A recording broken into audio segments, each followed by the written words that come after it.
Welcome to another edition of Geopolitics and Empire. Quick reminder to support the Rebel transmission. The best way to do that, become a paid subscriber on Substack. $5 a month, $50 a year. You could also buy me a coffee or send reinforcements through Donor Box. We're joined today by Serbian-Canadian John Bosnitch, who's a prolific political analyst, journalist, reporter. He's been all over the planet. He's worked as an advisor to the Japanese Prime Minister and many large corporations, among many other feats. Dobrodošli u podcast, gospodin Bosnitch.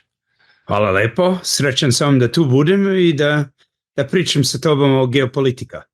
Yes, and I've been listening to your analysis for many years on RT and elsewhere. I've watched you in films like Weight of Chains, so it's great to be able to speak with you. And you've got a fascinating background, and I like to start the conversation big picture and then dig down. And so, in your mind, what is the state of the empire, of the Western, American empire, Washington, London, Brussels, NATO?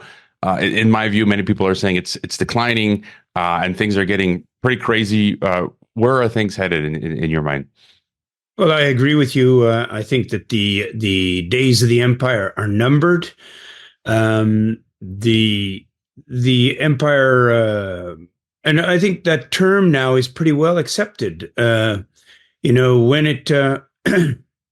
When it started, when there was talk about the so-called New World Order, very few people made the connection between Hitler's Neue Weltordnung, New World Order, and the English translation, which translates NWO, the same initials.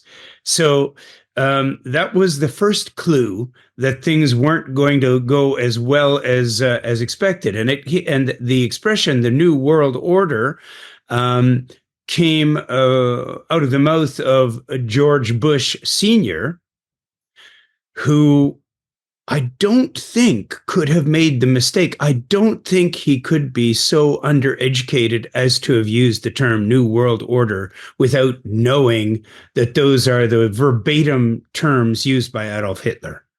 And that wouldn't be surprising because the Bush family has a history of supporting Adolf Hitler and the Nazi regime in World War II and pre-World War II Germany. So these connections are no proof, but they certainly raise an eyebrow. And when we've got Western politics being run by, in Canada, in my native Canada, we've got Chrystia Freeland.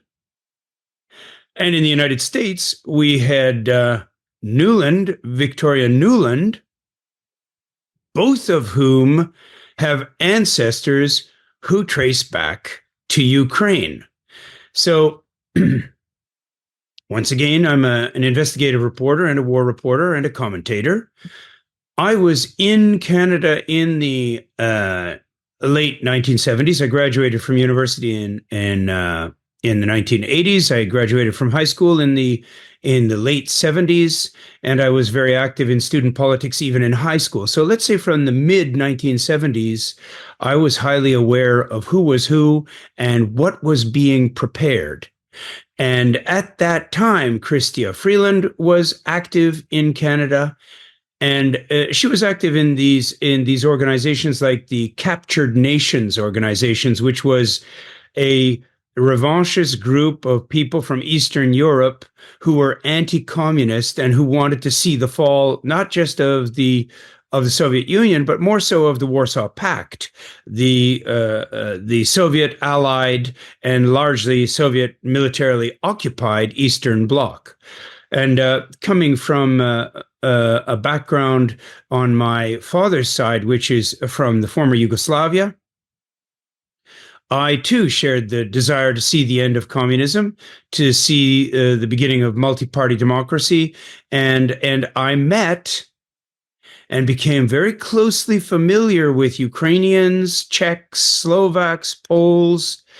I myself joined a Solidarność branch on our university campus, and a lot of people were brought into this movement in the belief that this was a dawn of a new democratic era, and we were seeing the end of large-scale warfare, military blocks, and so on. We couldn't have been more wrong. We couldn't have been more deceived, and we couldn't have been more naive, because history could have told us what was happening if we had a better perspective on history that was not just pumped out by the CIA and the Western media. So that sets the background for the whole series of events that started. And the real kickoff to the military New World Order was the 1999 bombing, the 1999 NATO war on the former Yugoslavia. So that's the starting point. And wherever you want to take me, I'm more than happy to answer your questions and give you my opinions on how that was organized, who organized it, why they organized it, and why none of us should be surprised that it's still continuing today. Yeah, and I've heard people say that that 1999, NATO bombing was the beginning of the Third World War, which we're sort of still, it's just slowly escalating. And one of the first, color revolutions, that was my master's thesis in Geneva on color revolutions. Serbia, with Otpor and Open Society USAID, that again, a lot of stuff started happening around 99 and 2000. And maybe just before getting into that, again, on the West, I feel like tyranny is descending on the West. Europe, Canada, USA, they're taking away our rights. They're jailing innocent citizens. I mentioned this all the time. The Department of Homeland Security 2 years ago banned me from PayPal. It's just like absolutely crazy. And so people are being debanked. People in America today, they've said stuff online and now they're going to jail. Just your thought on sort of what is happening in the West. And I think it's related to what you said. A lot of it goes back to these, Nazi roots, the von der Leyens in Europe, EU, the Freelands in Canada, and so forth. And Victoria Nuland, of course. These individuals formed a very, very surprising and very unexpected partnership.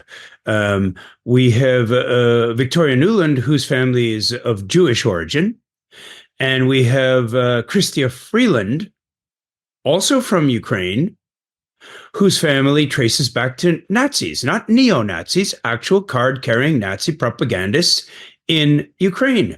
And the idea that Jews from Ukraine who were slaughtered by Nazis from Ukraine could join hands and work together is something that really boggles the mind. And it throws into doubt the entire post-Holocaust, post-World War II paradigm of who is who and who is against who, as we're now seeing with what I would consider to be a genocidal war crime being conducted by Israel, which is a country mainly made up of survivors of the Holocaust, who are conducting a genocidal campaign against the Palestinian Arab and Palestinian Muslim and Palestinian Christian populations in Gaza. So it's time for a reset, and not the reset that Klaus Schwab and the World Economic Forum want, but a reset of our thinking patterns so that we are not fooled by disguises, organization names, waving flags, patriotic slogans, and so on. You asked about the descending tyranny, and I would agree with you. I'm not able to demonstrate that COVID was a plot. There are those who argue that case. I'm not able to prove or even develop a logical theory as to why China might create a virus in its laboratories, in its country, to try and get it over to North America when a virus could have been introduced directly in North America, and so on. I'm also not able to comment on whether America put the virus in China first on purpose. These are all things that could only be proven if someone on the inside of the alleged plot actually came out and said, yes, I did this, and here's the proof. I have the document that we did this, this, and this on this date. So, evidentiary courtroom proof, unlikely. Circumstantial conclusions, which should be tested against future events, this is something different. Now, we know that United States President Eisenhower, former General Eisenhower, commander of Allied forces in Europe, gave a parting farewell speech in which he warned the people of America of a rising entity inside America that threatened the freedom of Americans and the freedom of the world. And he is the man, a general, a four-star general, who coined the expression military-industrial complex. It's not some long-haired, radical leftist, commie student in Berkeley in the 1960s. It is the President of the United States who had previously served as Allied commander in Europe and who conducted the big push to crush Adolf Hitler and the fascist Allied forces, Italy, Germany, and the other countries that fought at their side. So when a general warns against the military-industrial complex, everybody should listen. And when he warns that the military-industrial complex is driven by profit and by motives that the average citizen can't understand, we should listen. And then we should adapt our own thinking processes. For example, if you want to understand how your opponent in a chess game might play, you study his past games. You watch his opening in your game. And you analyze in real time based on what's happening now, not what he told you happened yesterday. The same thing has to be done with respect to the military-industrial complex. Why do people buy stock in military-industrial companies? Is it because they're being patriotic? Maybe some. Maybe it's because they're pessimistic and they're afraid that there will be war and that one of the ways to hedge one's investment is to buy stock in the military-industrial complex because it will certainly rise if there is a conflict situation. But most likely, you would buy stock because you wanted to make a profit. Not some idealistic, political, or moral basis. You're a stock investor, you buy the stock that's rising, or the stock that's likely to rise. The companies that make their money by stock investors buying their stock and driving the share value up and increasing the liquidity of the company so that it can make more money, the people who invest in those companies benefit from war. The management who they hire benefits from war. The management of those companies are among the biggest political donors in the United States. If your company is your primary focus, and your company's primary focus is profit, and you have the possibility of choosing what kind of a government the United States has, whether it's an aggressive war-oriented or a peace-oriented government, and your primary interest in life is profit and money, then you would buy stock in the military-industrial complex, And you would be happy if the military industrial complex used some of that money to bring about a war-like situation in which your company had to produce more product. And especially if that warlike situation can be couched in idealistic terms, we're bringing democracy to the world. And you do that by bombing countries around the world to eliminate governments that you say, unilaterally, you say are not democratic. Then you've got the paradigm in which we live. This is where we are. People like Julian Assange, who I consider the hero of this era, and Bobby Fischer even, because he was just as anti-war and anti-military industrial complex and anti-US empire as Julian Assange. And I spent, 9.5 months of my life working daily with Bobby Fischer when he was arrested in Japan in 2004. When you meet these people, you suddenly realize that you're dealing with people who have a forward-looking vision, high intelligence, and who have the ability to decode the future based on current activities. That's no surprise from Bobby Fischer. His IQ was at least 180, and some people say it was over 200. And Fischer was speaking about the military-industrial complex. He was talking. He was born to 2 Jewish parents, and he was as anti-Israel as you could be, to the point of being called anti-Semitic, even though he himself, by family origin, was 100% Jewish, both his mother and his father.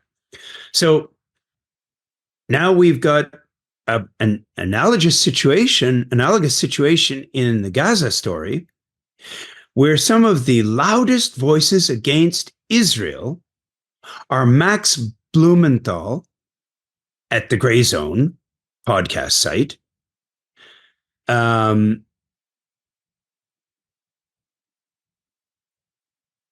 much of Hollywood,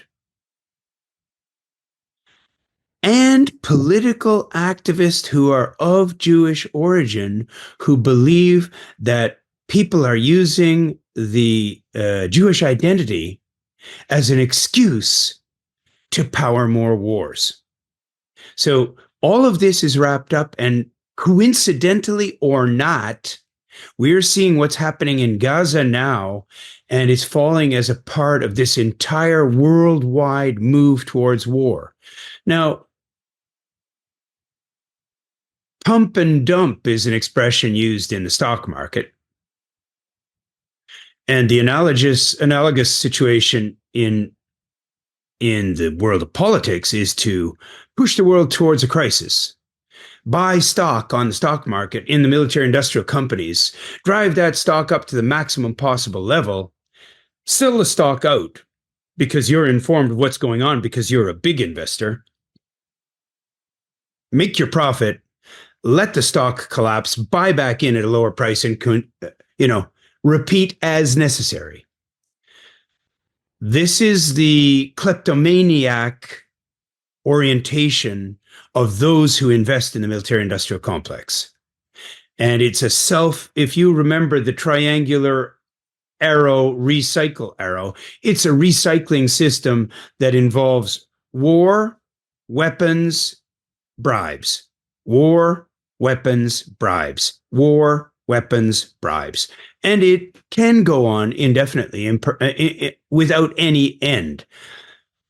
The thing that they didn't count on was that the internet and access to information in digital form would make it much easier for leaks, WikiLeaks in particular, to get access to proof of war crimes being conducted by the so-called good guys, the white hats, the Anglo-American empire, which, killed off Hitler and the fascists. So they're the good guys, and they're preserving peace around the world at the cost of trillions of dollars in their pockets.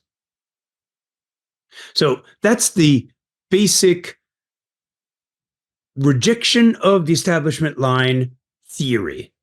How do we prove this theory? Okay. Julian Assange is facing potential death penalty. For doing what? For doing just exactly what you and I are doing right now. Journalism. You're a journalist. I'm a journalist. We're discussing a journalistic issue and we're sharing information and viewpoints with the public. Julian Assange got his hands on a leak of a war crime. The fact that what he leaked was a war crime in itself is sufficient to be a defense because he's exposing a crime via the media. That's what we do. The idea that he's being sought, not just by the Democratic Party, but by the Republican Party, is proof that the two parties in the two-headed hydra that runs America are working together. And they're not working together for each other. They're working together for those who pay them, their masters. So this is the whole paradigm that we're facing. And ask me some specifics and I'll give you the evidence that I'm working on. I know these guys relatively well because Kristen Hrafnsson, who is the head of WikiLeaks in the absence of Julian Assange, was previously an Icelandic journalist, and he was assigned by Icelandic television to come to Tokyo. And he actually stayed in my house and spent months with us in Tokyo dealing with the Bobby Fischer case. So I personally know the head of WikiLeaks for years, from 2004. And during the period after Bobby's liberation and a grant of asylum in Iceland, we actually had to meet and we had no safe way to communicate. So Kristen actually flew here to Belgrade and we met in the midst of a very busy street with lots of noise around, whispering to each other so we could communicate. So that's the level of spying. All my phone calls are tapped. Not that I can detect it, but that I've had Serbian police who are sympathetic come and tell me that there are taps on my phones. I've had members of embassy delegations here in Belgrade come and tell me that my phone is tapped. And one member of the United Nations mission in Kosovo actually told me that they're quite angry among themselves because he can only apparently put 5 taps on one phone in Belgrade. And that means one of the parties that wanted to tap me couldn't tap me and they have to work with the others. So that's my personal exposure to this thing. And it's reminiscent of a battle that I went through when I was a student union leader. I served 4 terms as a student union leader in Canada, in the University of New Brunswick in Eastern Canada, small conservative backwater, basically, in Canada, in the province of New Brunswick, which is ruled by one oligarch, the Irving oil family, which works with the American military-industrial complex to bring oil cheaply out of Saudi Arabia to North America, where they quadrupled the price and made themselves into the richest people in Canada. So I fought these guys way back in 1983, 84, 85, 86, when I was expelled from university. I fought them on the Board of Governors. I fought them to the Supreme Court of New Brunswick, and they used all the same tactics then. They wiretapped my home. They wiretapped my phone. They wiretapped the church in which our student union held its student union meetings after we were locked out of the campus. Nothing new, except they're wiretapping us electronically and digitally today, where they used to have to do it with wires and taps on the phones. And after I left the University of New Brunswick, I went to McGill University. I wasn't supposed to get into any university, of course. I just finished I was finishing my Bachelor of Arts in Political Science and History. at the University of New Brunswick. And I had previously studied geodesy. That's what Elon Musk is doing, terraforming Mars and rockets and rocket launches and Earth measurements by satellite. That's geodesy. My father pushed me into geodesy because he said, John, politics is too dirty. Don't do politics. I know you love politics. You're a student union president. You were the high school student union vice president. You're on the debating team. You're on all of the model parliament. But please just do engineering so you can stay out of trouble. I did the engineering. I won the world prize in geodesy. And then I went to my father. I said, Dad, I've done what you asked. I don't want to do this anymore. I'm going to go into political science. I transferred over to the arts program, did a political science bachelor's degree, and then I got expelled from the university, from the campus. They couldn't expel me right away as a student, but they used the Trespass Act, which is perhaps the least democratic law in North America, in British jurisprudence. Because the Trespass Act means the owner of a piece of private property can ban you from that property on pain of summary conviction. No trial, just, were you on the property? Yeah, go to jail. And they did that 1 week before the final exams. So the exams are held on the campus. And I'm served the Trespass Act at my home. And if I step foot on the campus to go to my exam, I go to jail for 60 days and potential extensions, unlimited extensions. So I was lucky that my professors were sympathetic, and my professors came off the campus and conducted multiple oral exams at a restaurant with me. And then they issued my grades to the university. And the university said, these grades are unacceptable. Mr. Bosnitch did not attend any of the exams on the campus. And the professor said, we have academic freedom. We can assess our students' results by ourselves.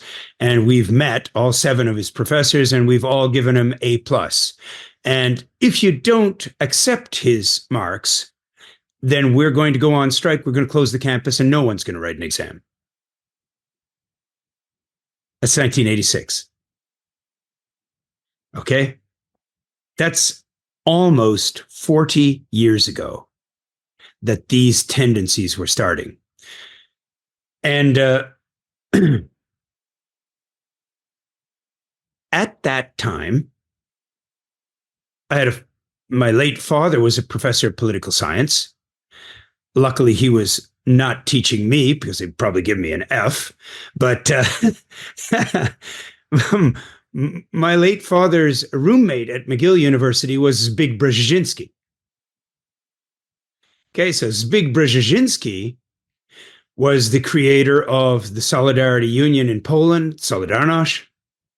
He was the selector of the Polish Pope. It was a CIA operation to get the cardinals to elect a non-Italian Pope, the first one in hundreds of years. And this was all negotiated by the CIA via Zbigniew Brzezinski, with Solidarity, with the Polish lobby, and with the Bush family. All of these parties, and remember, Bush is a Republican, and Brzezinski is a Democrat. Doesn't matter, because this military-industrial complex spans both parties.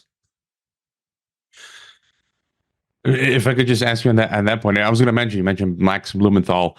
I met him last year at the Ron Paul conference, and I got to hang out with him and his wife. And he says he's aware of geopolitics and empire, or listens to it. And Kristen Hrafnsson, he was on this podcast 4 years ago as well. And I was listening to you on Balkan Info not long ago, where you mentioned, this was another one of my questions just on this topic of the global elites.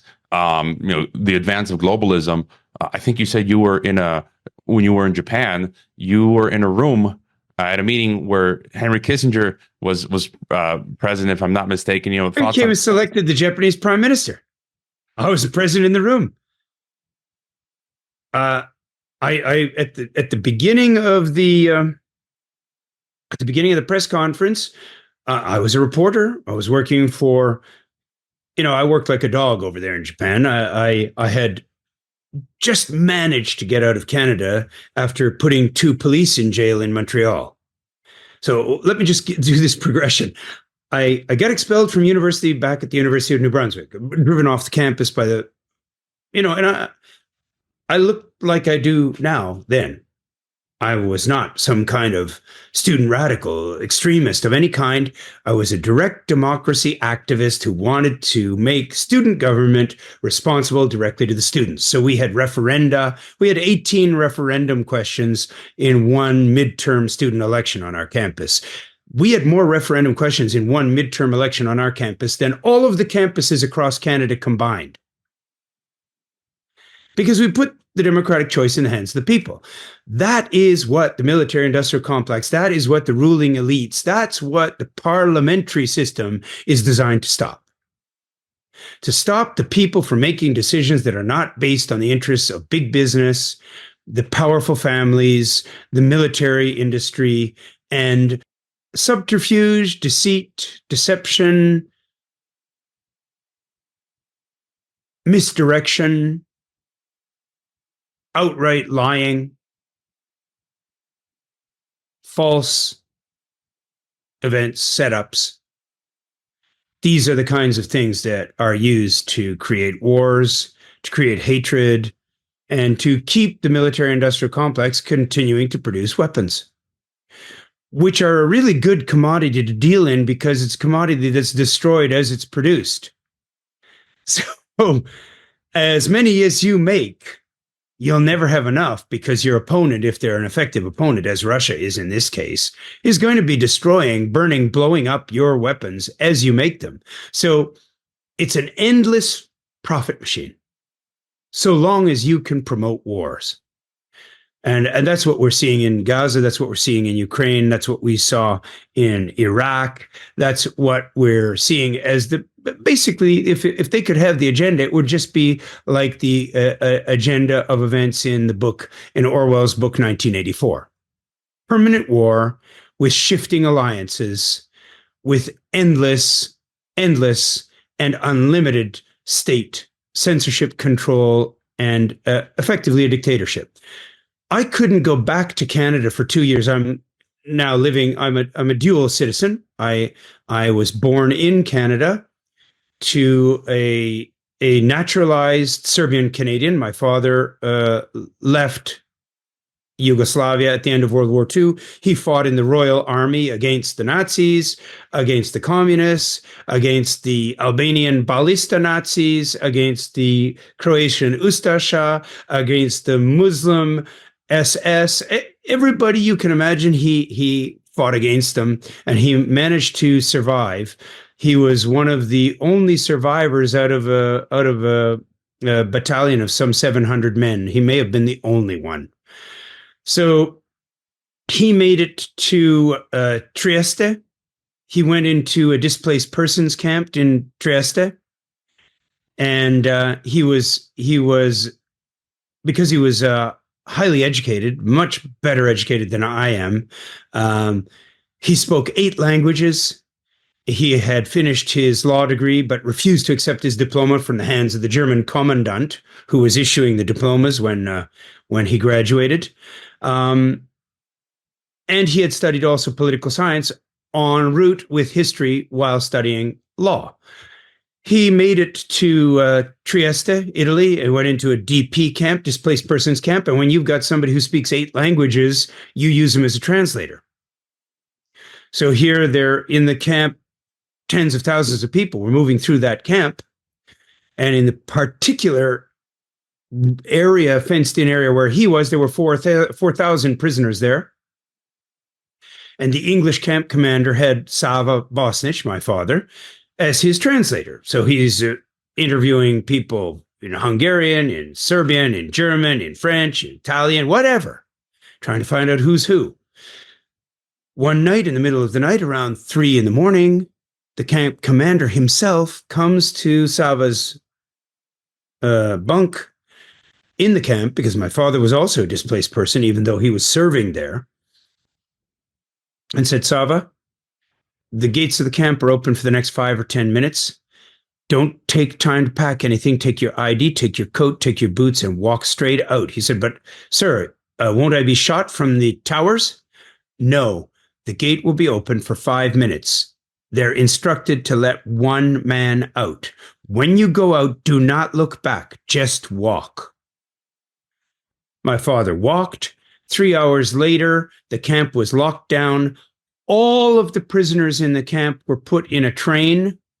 The train was sent east, not west, where they were expected to go. They were sent back to Yugoslavia, and Tito's partisans were sitting there with tripod-mounted machine guns and shot all 4,000 men. One survivor, my father. He moved from Trieste from the camp, went downtown Trieste, went to Caritas, which is a Catholic. We're Serbian Orthodox by religion, but still Christians. He went to the Caritas aid camp and waited in line there to have his name called. And because it was connected with Croats and Catholics who he had just been fighting in the independent state of Croatia against Croatian Ustasha, he just put S. Bosnitch, because Sava is obviously a Serbian name. You don't want to be Sava sitting in a room full of 200 people waiting to have their names called. So he just put S. Bosnitch on his name card and gave it to the man to announce. And when they called, Sir Bosnitch. And he came up to the counter, and a beautiful woman came up to the counter beside him. And he said, excuse me, ma'am, I think there must be some misunderstanding. I'm Sir Bosnitch. And they just called Sir Bosnitch. And she said, I'm Sonia Bosnitch. And I think that they called me. And then he realized that she was Croatian. And he said to her, look, Sonia, we're from the same family. Because the Bosnitch family has Serbian Orthodox. We were originally the oldest line of the family is Serbian Orthodox. And then when the territory of the Balkans came under the control of Hungary, a Catholic kingdom, and came under Venice, a Catholic monarchy, some of the Bosniches who fled the Muslims fled to Catholic territory. And to stay going to church, they converted to Catholicism.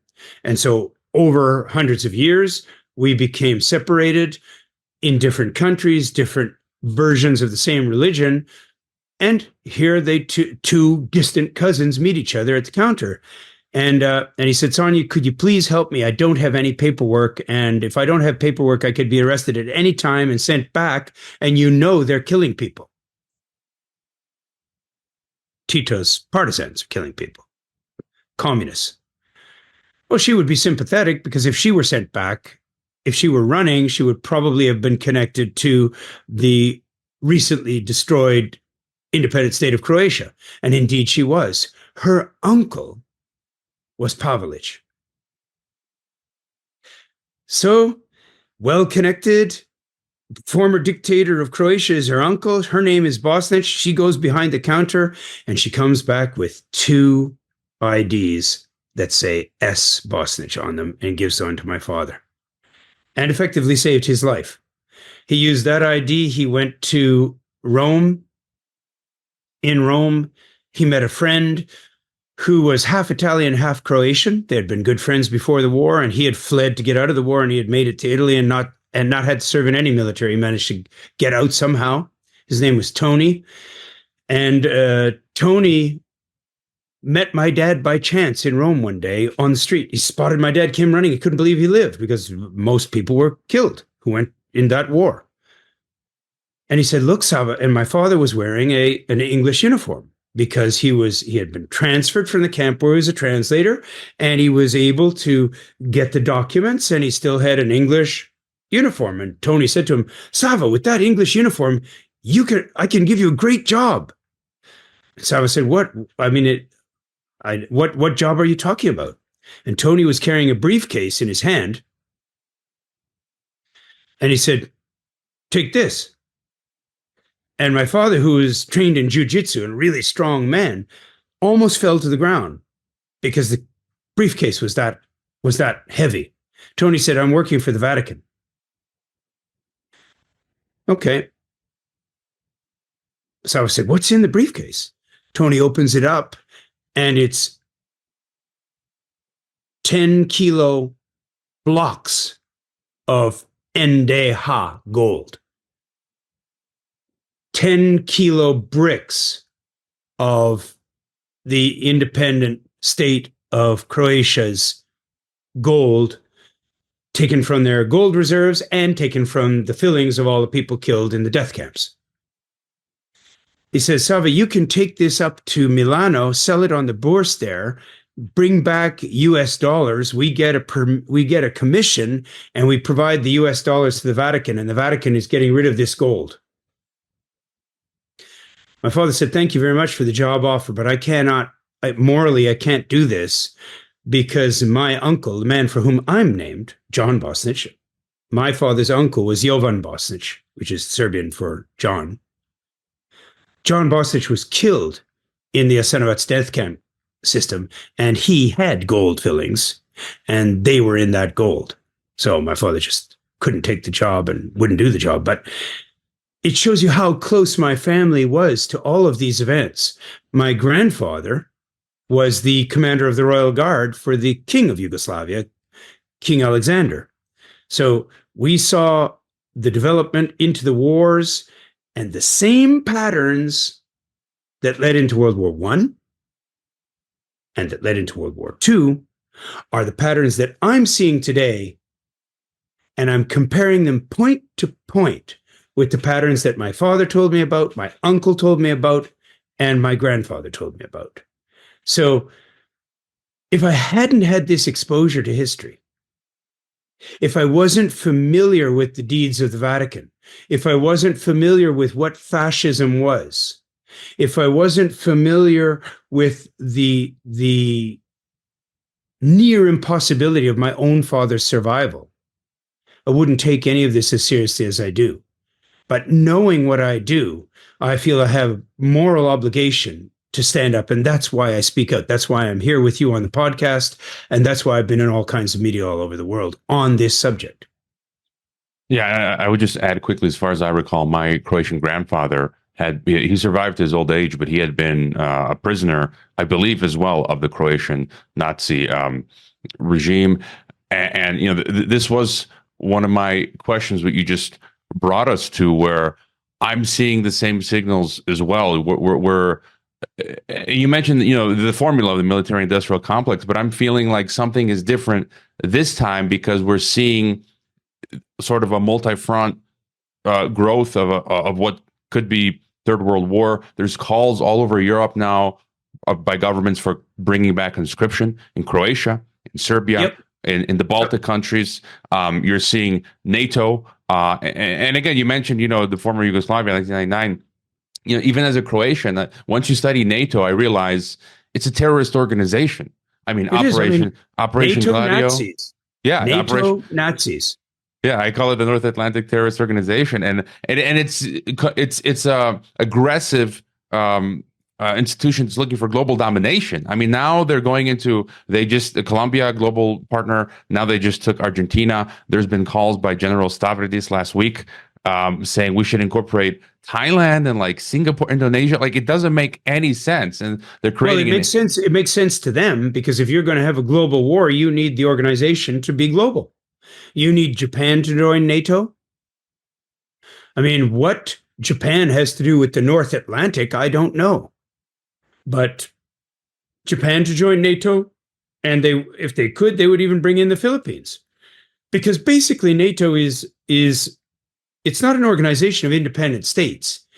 It's an organization of colonies, military-industrial colonies of America, and to a lesser degree, England. But basically, America delegates its authority on the European mainland to Germany. Germany's still an occupied country. There are military bases from World War II till today, United States military bases on which the sovereignty of Germany doesn't apply. I think you know that I worked as an advisor to the Prime Minister's office in Japan before I resigned to liberate Bobby Fischer. And there are U.S. military bases in Japan where Americans are exempt from Japanese law. So both of these two economic powerhouses are continuously occupied American colonies to this day. And I openly spoke to the Japanese Prime Minister about his status as the head of an American occupied military colony. You know, and the Japanese with whom I worked and whom I advised at the Yomiuri newspaper, which was then the world's biggest newspaper, at the Nikkei, which was then the world's biggest financial newspaper, at the Foreign Correspondents Club of Japan, where I was the editor of the in-house newspaper, at Radio Television Japan, where I was an editor for television and for shortwave radio, and at the American Chamber of Commerce in Japan magazine, where I was an editor until they deleted me when I of course, led the lawsuit against the United States and their illegal arrest of Bobby Fischer. So I had my finger in every pie over there, and I could assess who is doing what because I was inside each of the organizations editing their PR and their information, and the difference in their presentation of the data could give you insight into who's publishing and who's doing what. And so when Henry Kissinger came there, I was assigned to that story by the Daily Yomiuri, the English publication of the Yomiuri Shimbun, the big newspaper at the time. I went to the press conference, and there were 3 or 4 candidates for the leadership of the Liberal Democratic Party of Japan. Okay, well, Liberal Democratic Party of Japan is a fake party. There were 2 parties before World War II, the Liberal Party and the Democratic Party. The biggest party at the end of World War II was the Socialist Party, because people had had it with the emperor and with the past politics of Japan, which was a 2-party system between the Liberals and the Democrats. Liberals, Democrats, Liberals, Democrats, Democrats, Republicans, Canadian Liberals, Canadian Conservatives, whatever. The 2-party formula for shifting power between 2 puppets, between 2 sock puppets, and letting the public think they're making a choice. Both sock puppets are connected to the same controller, the same body here. So I went to this meeting to see the speeches at the Liberal Democratic Party. I was the only Westerner in there. Everybody else was Japanese, except for me, because I got a tip from a Japanese friend that this was taking place and no Western media were invited. In walks Henry Kissinger. Now, I had never met Henry before, but my father had. My father, political scientist, and was the president of the North American Organization of Slavists and whatever.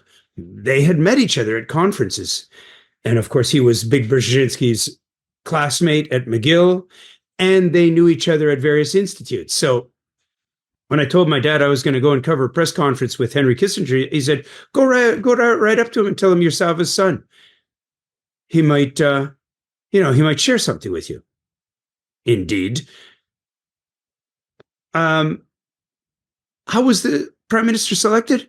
There were 4 candidates, or 5 candidates in the room. Each gave a speech. And then at the end of the speeches, Henry Kissinger walks in the room. He didn't even listen to the speeches. He was not present to hear the speeches. He walks in the room and he just walks up on the dais, takes the microphone, gives a speech, and walks over to future Prime Minister Miyazawa and puts his arm over his shoulder. That was it. It was as simple as that. There was no vote taken at that meeting, but we now knew who America wanted to be the next prime minister. And indeed, he was. And as Henry walked down and went out, I said, Dr. Kissinger, my name is John Bosnitch. I'm Sava Bosnitch's son. I'm working here as a reporter, but my father, Sava, says that he knew you and wanted me to greet you. He said, send my greetings back to Sava. I remember him clearly and fondly, and I'm pleased to see that his son is here to see how politics is done in the real world. That gives me a question. you This mentioned is not like somebody told somebody and I heard what they reported that might be, could have. No. This is Henry Kissinger telling me this is how it's done. And I'll give you one other, since I know both of these guys who are both, U.S. Security advisors, national security advisors. They held the same post. When America and its colonies, military colonies in NATO, were bombing the former Yugoslavia, I called Zbigniew Brzezinski with the message that it's Sava Bosnitch's son calling. Zbig took the call. I'm calling Washington. Zbig takes the call and he goes, "It's a pleasure to hear you, John. May I ask how I could help?" And I said, "Well, Dr. Brzezinski, I'm here as a reporter in former Yugoslavia, and the bombing is continuing, and I think that there's the potential for making a peace here that would save many, many lives. And I'm wondering if there's a potential for this to happen." And he goes, "Certainly there is. Who are you speaking on behalf?" I said, "I'm not speaking on behalf of anybody, but I've spoken to the foreign minister, Vladislav Jovanovic, and Vladislav Jovanovic would be very happy to speak with you. He was our ambassador to the United Nations. He would be very happy to speak with you and to discuss the matter." And he said, "Tell him I'm open for talks, and that if there's a serious discussion about making a peace treaty, we'll suspend the bombing." Just like that. One man, 1 minute, one decision. And then the preliminary discussions started, and then the discussions for the Dayton Accords started, and that's how the war was resolved. This amazing display of concentration of power in the hands of non-elected and unelectable individuals, because neither of those two men could be elected president of the United States because they're not American born. Both of them came from Eastern Europe, relocated to America, Kissinger to America, and Zbigniew Brzezinski first to Montreal, and then he went down to the States. And my father said, "Zbig, why are you going to America?" He was pretty honest with my father, because my father was quite a bit older than Zbigniew Brzezinski, and he learned a lot from my father. My father was a senior student with more studies. He said, "I'm going where the money is, Sava. I'm going to America. And I'm not just going for the money, because if I convince somebody to do something over there, I can change the world, instead of wasting my time teaching students in a classroom in Canada where we have no say over anything." So that's the orientation of Zbigniew Brzezinski. It was very similar to the orientation of Henry Kissinger. It's called Realpolitik, the politics of reality. Threats, bombings, theft, seizures. And these things are implemented by threatening people's lives, bombing President Milosevic's residence to try and kill him personally, bombing the residence of Gaddafi, and actually massacring him, murdering him. That's how politics is done. And what we're seeing here in Ukraine is a tactical and strategic, both tactical and strategic error by the warlords of the West, who thought that Russia was not ready to resist. They staged the Maidan coup in 2014. That was run with money from the United States. Apparently $5 billion was the amount spent on the project, and more, far more now, hundreds of billions. I'm aware of this process because 78 million was appropriated by the Senate to bring down Milosevic using the demonstrations here in Belgrade, and that's a matter of public knowledge. WikiLeaks explained how it was done. They even used bishops in our Serbian Orthodox Church acting on behalf of NATO. I've been running a kind of crusade, and I literally mean crusade, Christian action against the bishop Mirko, is his born name, Vladika or Bishop Irene Dobrijevic, who grew up in Ohio in the United States and somehow managed to move quickly from being a priest to becoming the personal secretary of our patriarch, Patriarch Pavle, who then fell into a coma, which lasted almost a year, so that this American priest was using the seal, the grand seal of the patriarch of the Synod of the Serbian Orthodox Church to make changes and decisions inside our church. How does a lowly priest from Ohio get flown to Belgrade, brought into the Synod, elevated later, soon after being the secretary to the patriarch, elevated to bishop, and then sent back to America to organize the separation of the Serbian Orthodox Church in America from the Serbian Orthodox Mother Church in Serbia? It's done by the CIA. This is another kind of mission creep, dirty tricks. I'm sharing with you things that most people don't know of and certainly have no direct contact with. I confronted him directly. I've contacted the patriarch. I contacted our other ministers and priests. I've spoken at our church in New York against this man. And actually, in the end, we had him recalled. We had him recalled from America, and we wanted him defrocked, but that battle is still in progress. So the penetration is pervasive. It's the lying mainstream media, as Trump calls it. Thank you, Trump, because if I use that term, everyone say, oh, he's some kind of a Serbian radical. Or, if you use that term, they say, oh, that's this Croatian guy who doesn't accept the reality. What? No. It's the president of the United States of America who calls it the lying mainstream media, not any kind of radical outsiders. And that's what it is. So it's the media, it's the military, it's the pundits, it's the diplomatic corps, and the final ingredient, which is the most important, the banksters.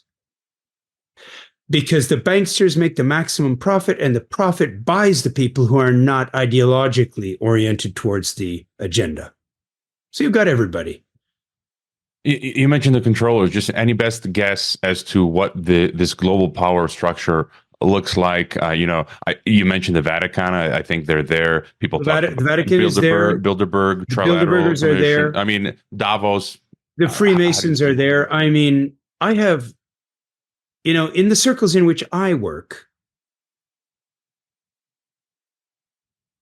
80% of the people I worked with in Washington, D.C. are Freemasons. In Japan, okay, where you wouldn't think Freemasons are advising the government. Here in Serbia, Freemasons. And this is strange because the Vatican and Freemasons used to be opposed to each other. They work together now. The Jews in Ukraine, like Zelensky, and the neo-Nazis, formerly Nazis in Ukraine, used to be killing each other. Well, of course, the Nazis were killing the Jews. The Poles, 250,000 Poles were killed by the neo-Nazis in Ukraine, who they're now supporting from Poland today. 250,000 Poles.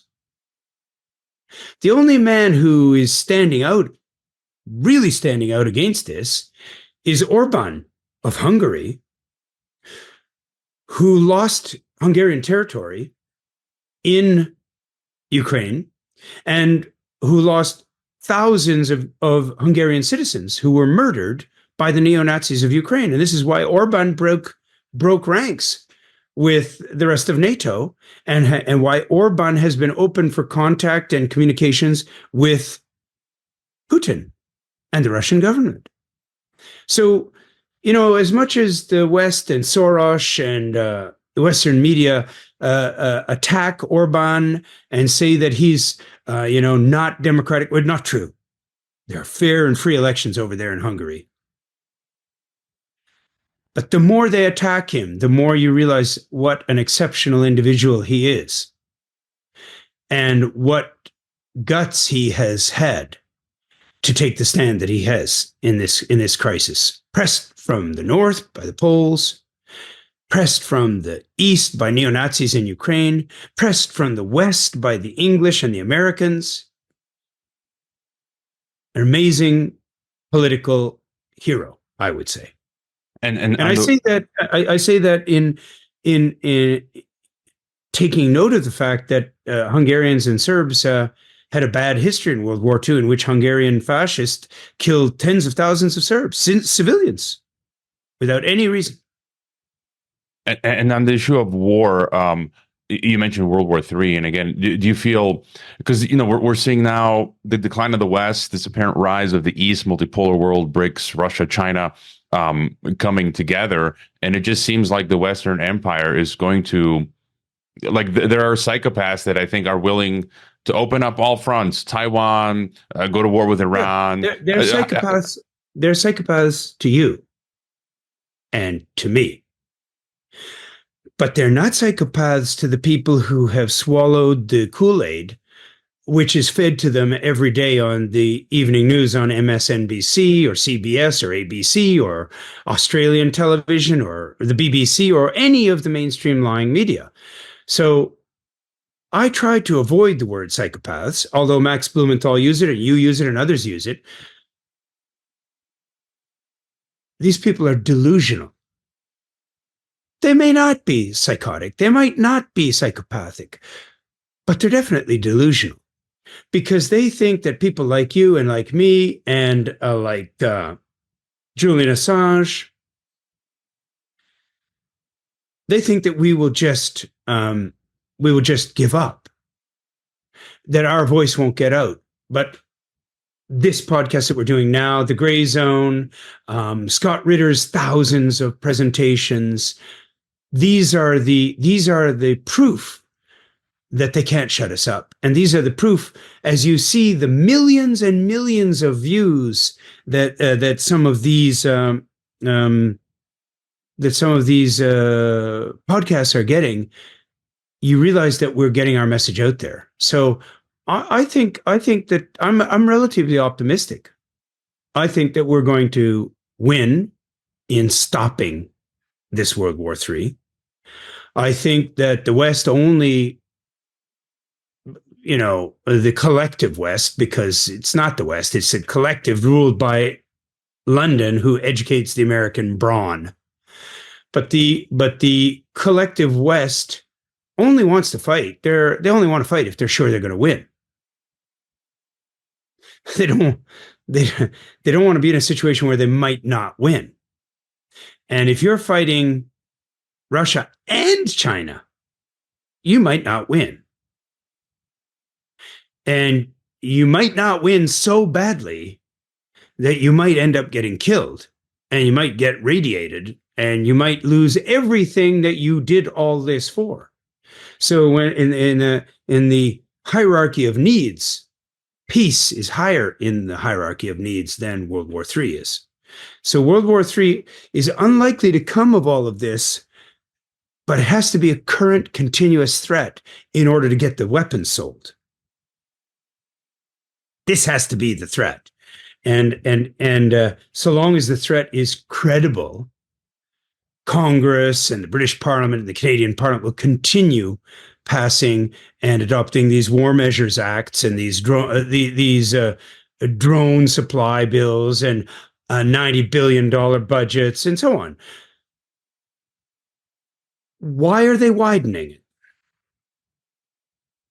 If this were only a battle about Ukraine, it's possible, and it's actually already happening, that many people in the West would say, hey, that's not our fight. That's not our struggle. And the warmongering public support would would drop, just like the support for the war in Vietnam dropped, just like the support for most wars drops over time as more data and more information is revealed to the public.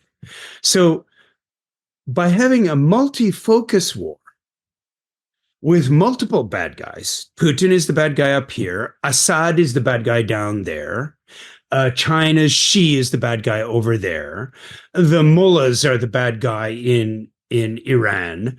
The multiple bad guys reinforces the message that could be dissected if it was just one story. And a person who's following all of these stories, because they're all carried in the mainstream media, says, oh, it looks like China's going to grab Taiwan, just like Hitler grabbed Sudetenland.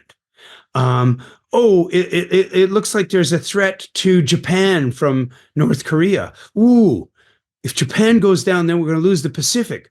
Oh my goodness, Iraq might invade or destroy Israel. And all of these other guys are good guys. Israel's a good guy. It used to be in the eyes of the West. Ukraine are beautiful blonde women harvesting wheat. Who could be opposed, right? What? And freedom fighters fighting this dictator Assad.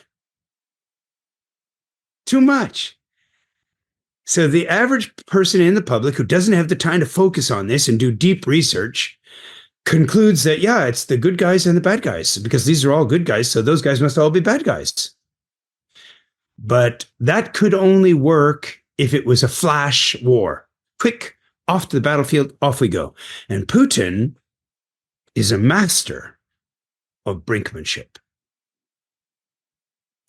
And, I was critical, as many people, I presume, like yourself and myself and Kristen Hrafnsson and Julian Assange, we were all critical as to why Russia didn't respond in Ukraine right after the coup in 2014. Now we know the answer. It took Russia 8 years, 2014 to 2022, to develop avant-garde, to develop its drone warfare, to develop the Kinjal missile, to develop the Poseidon drone, to develop its strategic bombing capacities to the point at which they could resist. Had they intervened in 2014, NATO was ready to crush them. And Russia would have lost. Putin wasn't ready. So Putin had to risk being overthrown by the military, which is a possibility in any country. He had to risk being overthrown by the Communist Party remnants, by Zyuganov. He had to risk being overthrown by a patriotic outcry among Russians in Russia and refugees from ethnic Russian refugees from Ukraine who were coming up and demonstrating in Russia against him, saying, why don't you come and help us? I had fellow reporters from here in Serbia who went, I've got 4 of them, who went to Donbass and reported from there and told us exactly the opposite story from what the lying mainstream media was telling us. These are my closest friends. These are people I see on a daily or semi-daily or every 3 days. I see these people. When they come back to the front, and I've known them for 20 years, and they tell me that this and this happened, then that and that happened. Nothing like what we've been told in the media. Nothing like it at all. This war is a war of genocide. To either crush the ethnic Russians, to cancel the use of the Russian language, to cancel all Russian media, to drive Russians out if they weren't willing to put up with Ukraine in NATO, to stage the illegal overthrow of elected president Yanukovych, to run the chocolate king Pozharenko. Sorry, I missing his name, and then to replace him with Zelensky after creating the fake made in Hollywood television series called Servant of the People, in which Zelensky was made. They went like casting for a movie. I don't know if you've ever worked in the movie industry. I have. The star of the film, it's a really important job. You got to cast for it. And you go through all the actors you've got in the country and you take the one who ticks all the boxes. Well, Zelensky, he's Jewish, so he couldn't be a neo-Nazi. Good. Zelensky, he's a man of the people. Great. He's a comedian. Okay. Non-threatening. He dresses up in women's clothes. Nobody can think he's bad warmonger. And his boss is a guy named Kolomoisky. Kolomoisky is one of the people who became a billionaire by grabbing up the privatized social assets of the communist former regime in Ukraine. How did he do that? Very easy. Western economists came over to Russia and to the former Soviet Union, all of it, and they proposed this shock therapy. They said, there's no way we can gradually privatize and bring capitalism here. We got to do shock therapy. We've just got to announce that these firms are for sale, give all of the workers shares so they own 20 or 40 or some percentage of the company, and put them on the stock market and get the free market. Let the free market decide. Yeah, the free market did decide. The CIA bundled hundreds of millions of dollars, which it passed to people like Kolomoisky and Khodorkovsky and forgotten the name of the one who was killed in England, one of the other oligarchs, and used these people as the front men to buy up the media locally. The media then produced television series scripted in Hollywood by the lying mainstream media's kings, the Hollywood master storytellers, and created the Servant of the People, who became a very popular person just in time to get elected in the next election on a promise of peace, on a promise to end the war. So a bald-faced, direct, in-your-face lie. That's the president of Ukraine today. It couldn't be more transparent when you step back and look back in time. We can do time travel now, backwards. There's never been a more transparent plot. Conspiracy. Now, they're going to say John's a conspiracy theorist, and they probably said you're a conspiracy theorist. And so is everybody who points out the conspiracy that formed the theory behind today's reality. I mean, conspiracy is just to work together to do something that's illegal. That's basically every single day in the stock market, if you can get away with it. Yeah. And it's every single day in politics if you can get away with it too. No morals at all. I've had on the program the late Lance DeHaven Smith, Florida professor emeritus, who passed, and he wrote a book, Conspiracy Theory. I got it right behind me, and he talks about how the CIA memo in the 60s that went out to mainstream media to popularize the use of this term, conspiracy theory, because people were no longer believing in the JFK's the Warren Commission and the official narrative. And you mentioned Donbass, and it's sad for me that many of my podcast guests are now being killed. I when I was in Croatia 2 years ago, I had on the podcast Gonzalo Lira, who seems to be tortured to death by the Ukrainian regime, and Russell Texas Bentley, who I had on a year or two ago. I just read news last week he was abducted in Ukraine, and he's dead now. That's sad to hear. And just on the economy, something you mentioned in one of your interviews for the Serbian podcast that was fascinating. You just your thoughts on the decline of what's happening in the economy, de-dollarization. And you mentioned something fascinating, how the Western Empire, as it's collapsing, it's grabbing on to whatever it can. And you mentioned it's grabbing onto Japan and Germany. And that kind of explains what we're seeing now, this deindustrialization of the EU and Germany. And any thoughts on the global economic when you situation? say that when you say it's grabbing onto them, it's grabbing onto them not to save itself, but to make sure they drown first. You know, never let a drowning man grab you, throw him a towel and pull him by the towel. Because if he grabs you, he'll pull you down and you'll both drown. But you'll drown first because he'll push you under, you'll drown, then he'll drown. So this is why America blew up the Nord Stream pipeline. The Nord Stream pipeline had the potential of creating an economically based, profit-based relationship between Russia and Germany that would have been more important to Germany than its economically based military occupancy enforced alliance with America.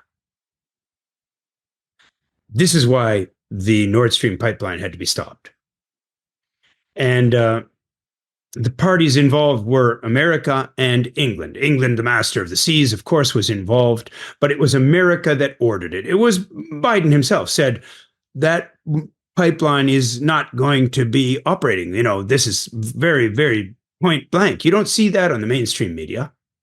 You don't see the president of the United States literally threatening to destroy the pipeline.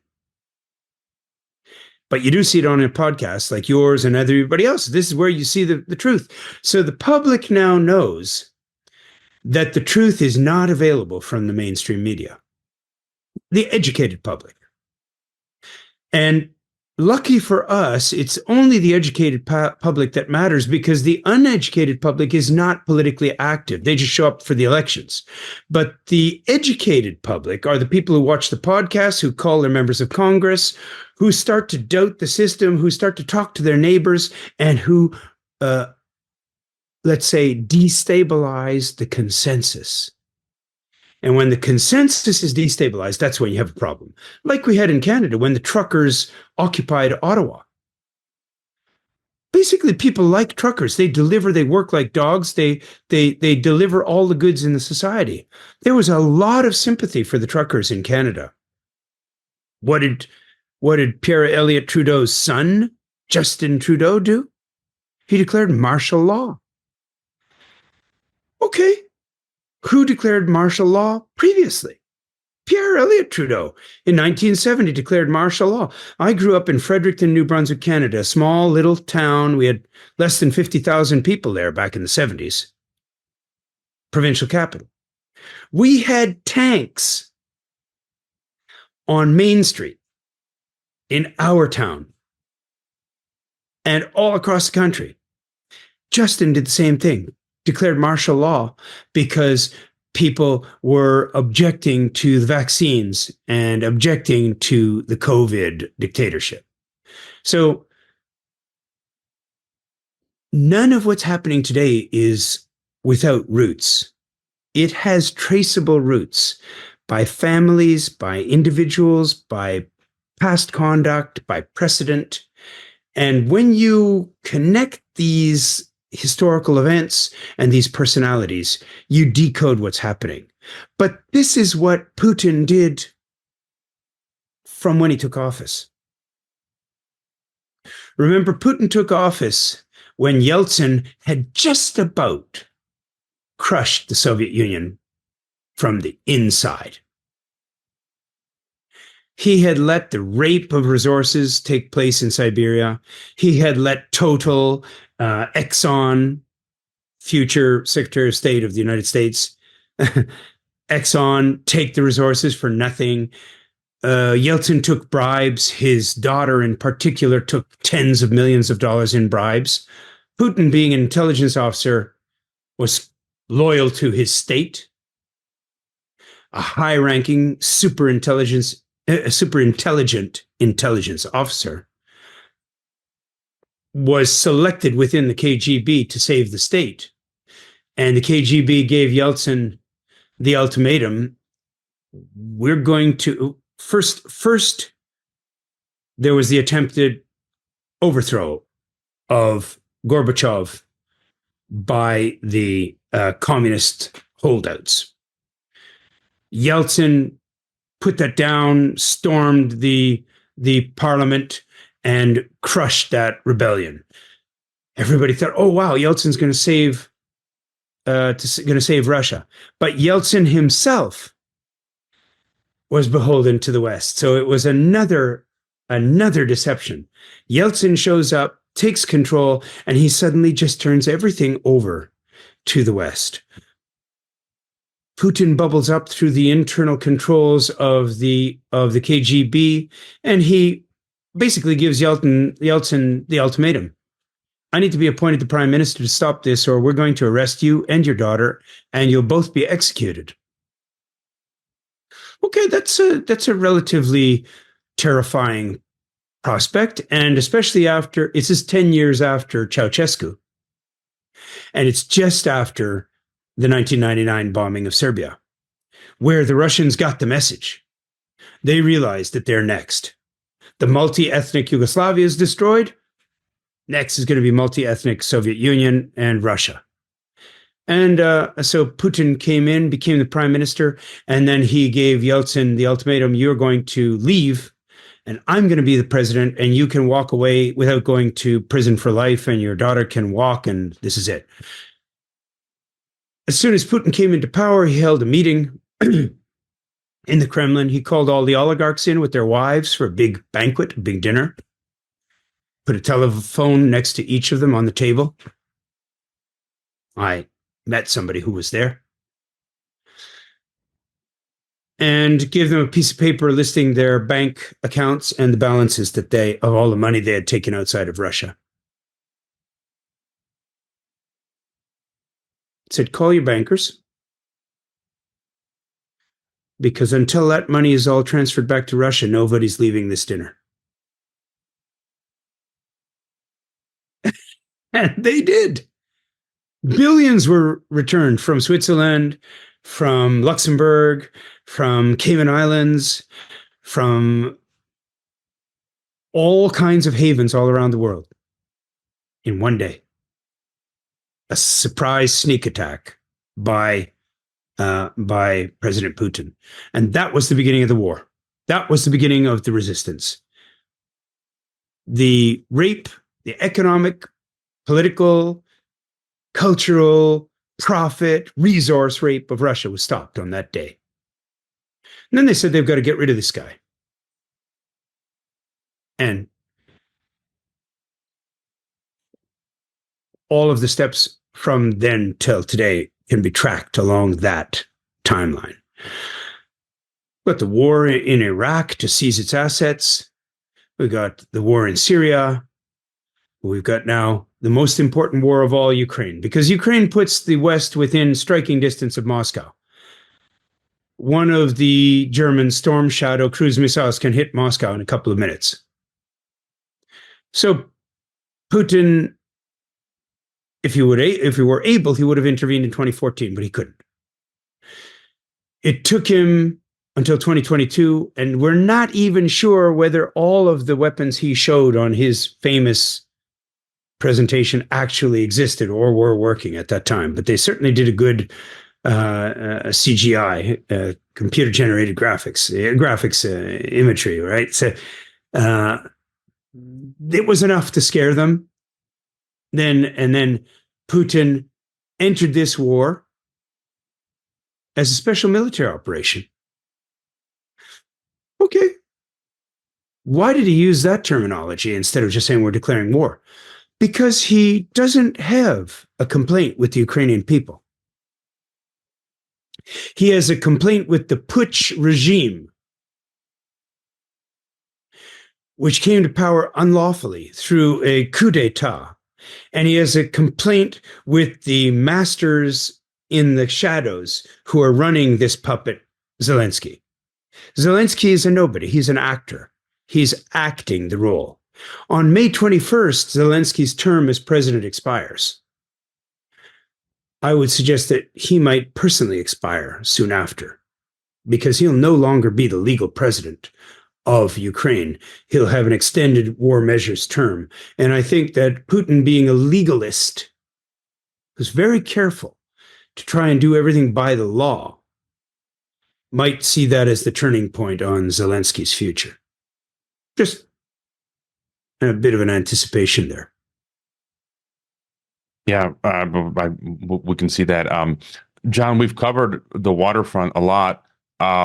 Are there any other thoughts you think important to get across? Oh yeah, where do I see this? Let's talk about on the ground. Where do I see this going? Well, I think that Russia's objective is to landlock Ukraine. Doesn't necessarily need to take Kiev.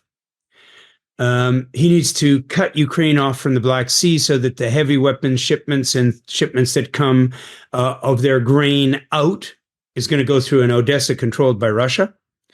Russia has to get to the Danube, which is on the western side of Odessa, so that Russia can project its power up the Danube to this place, to Belgrade, because the Danube is an international waterway, which means that Russian warships can come straight to Belgrade. And it means that we can get to Russia without having any problems. This is why Romania is so important in these events, and this is why I'm literally speaking with Romanian politicians on a, let's say, weekly basis. And I've been to Romania multiple times to speak to them, because Romania is the weak link. Hungary is defending its national interests, but Romania is the weak link in the NATO empire. And Romania might be taken out of this war because the French have sent troops to Romania. And it's through Romania that NATO is thinking of moving towards the defense of Odessa. And if that happens, then Romania will be facing a battle involving Moldova. And I've already suggested that a way to take Romania out of the conflict, as you know, Romania signed separate peace in World War II and switched sides and gave up and so on. So it wouldn't be unprecedented. But the best way for Russia to deal with Romania is to say, here, guys, here's Moldova back. Because Moldova is a 100% Romanian population who speak Romanian. Moldova is just a creation that was created by Stalin when he grabbed the eastern tip of Romania. So if Russia were to offer Moldova back to Romania and say, you take this, you're going to raise the territory of your country by 15 or 20% or whatever it is, you're going to be reunified, like Germany was reunified, on the condition that you declare neutrality, that you drop out of NATO and we make peace.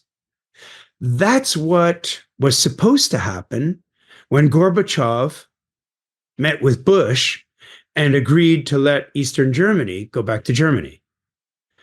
Fool me once, shame on you. Fool me twice, shame on me. Putin will not be fooled. He will make an ironclad agreement if he makes any agreement with Romania, and they will definitely go out of the war if that's the route that's going to be taken.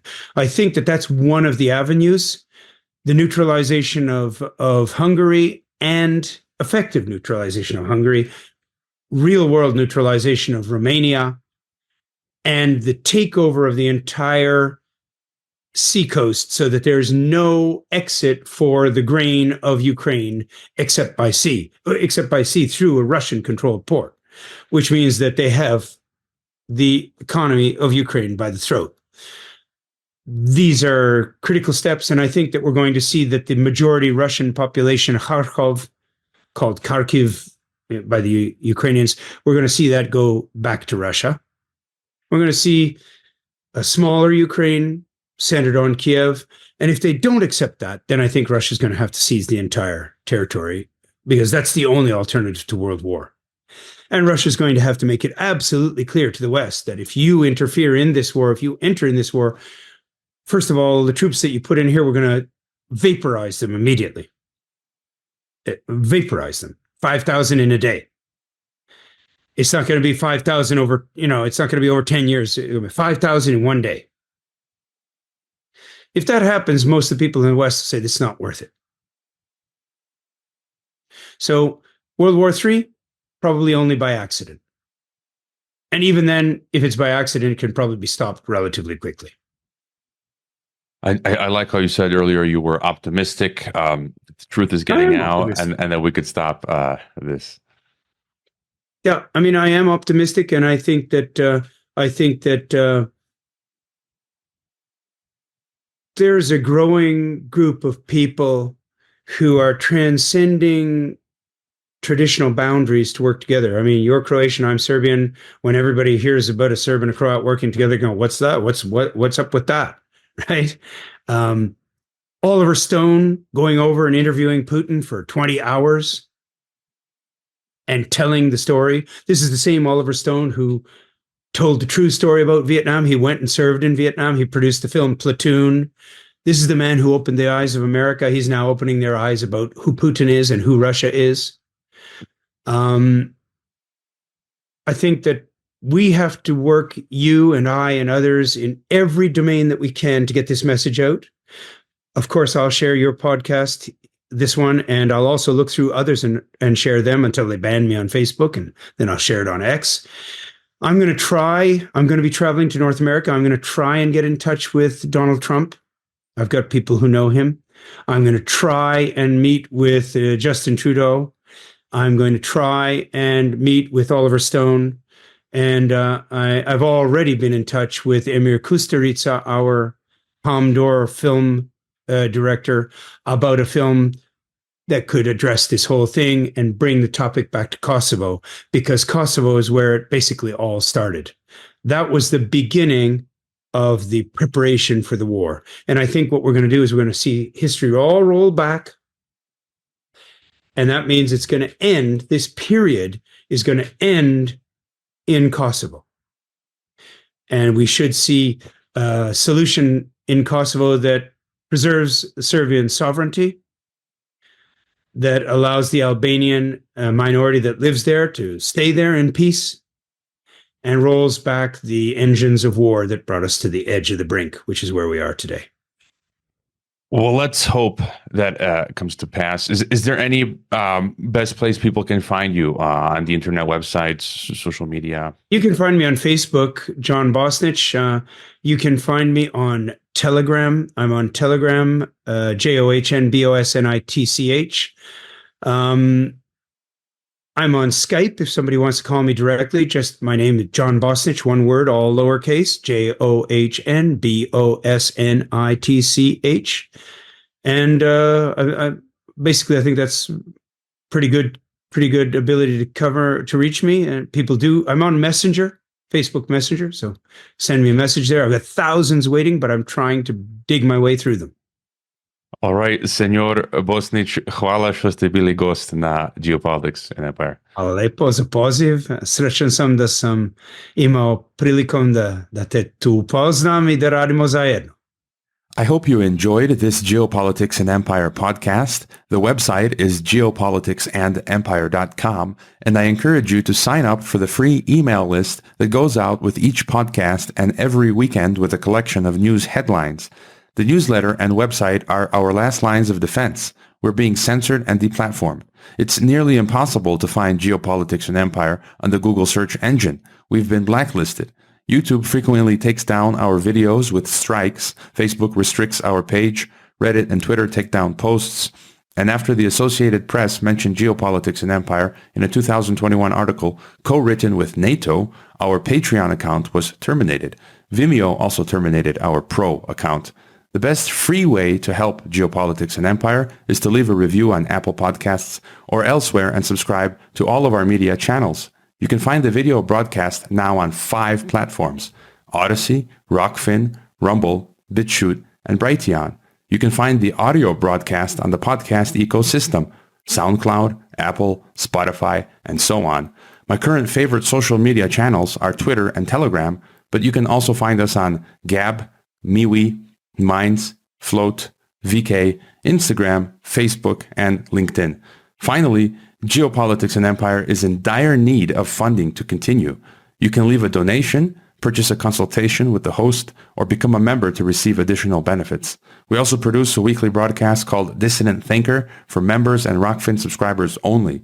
We will continue to fight the good fight come hell or high water. Thank you for listening.